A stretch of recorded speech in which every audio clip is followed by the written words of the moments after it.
So, the new Digital Circus episode is out, and it exists. Following the release of the pilot, the internet has been obsessing over this new web series. There's tons of art, songs, and content farms getting in on the success of the show. And by the way, when I say success, I literally mean over 300 million views. Of course, episode 2 was no different, gaining 30 million hits within the first 24 hours of airing. And my only question is, why? Why is this below mediocre YouTube series gaining so much traction? And more importantly, does it deserve it? First off, let me make it clear that I love the concept of this show. The idea of being trapped in a virtual playground and slowly starting to go insane sounds like something a liminal space lover such as myself would really enjoy. But the plot isn't the problem. It's how it's portrayed that matters.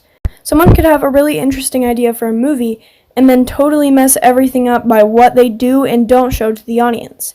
This is precisely what I believe the Amazing Digital Circus has done so far. For instance, there's no clear objective in either of the episodes, especially the second. Kane just shoves everyone into Candy Kingdom and they all start doing random things with creatures we've never seen before. That brings me to my second point, the characters. First of all, the protagonist, Pommy, is whiny and unlikable. The rest of the main cast is okay, but what really gets me are the side characters. In Candy Carrier Chaos, we're introduced to a few new ones. A candy princess, a fudge monster, and a handful of gummy alligators. What? One of them in particular, named Gummy Goo, takes up way too much screen time. Like, we just met him and we're already getting into his backstory? We've barely even heard Pomni's or any of the other characters. Why do we care so much about this guy's? As for the other residents of Candy Kingdom, they're hardly there for more than 2 minutes. And then Pomni brings Gummy Goo back with her to the circus, and Kane just kills him?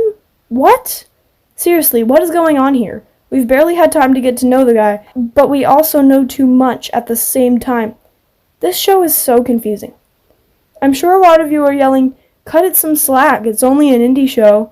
And while yes, that is true, I've seen a number of shows under that genre that do much better jobs and don't get half as many clicks. What's perhaps the most aggravating is that Digital Circus could be just as good if only the Glitch team hadn't been so quick to release the next episode, instead of putting themselves on such a tight deadline.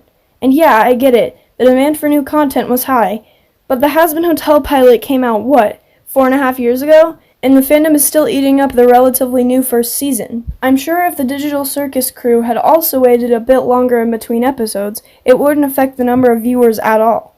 So yeah, I don't really understand the hype over the Amazing Digital Circus. The characters are nothing more than okay, the delivery so far has been underwhelming, and the series overall is mid at best. I will continue to watch this show in hopes that it'll get better, but I have my doubts. Until then, I'm gonna have to agree with Jax that Episode 2 was a huge disappointment.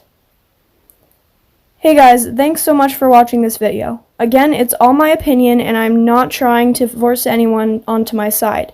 If you've enjoyed the show so far, that's great. I just wanted to share my view of things. Once more, thank you for watching and I hope you enjoyed. Bye-bye!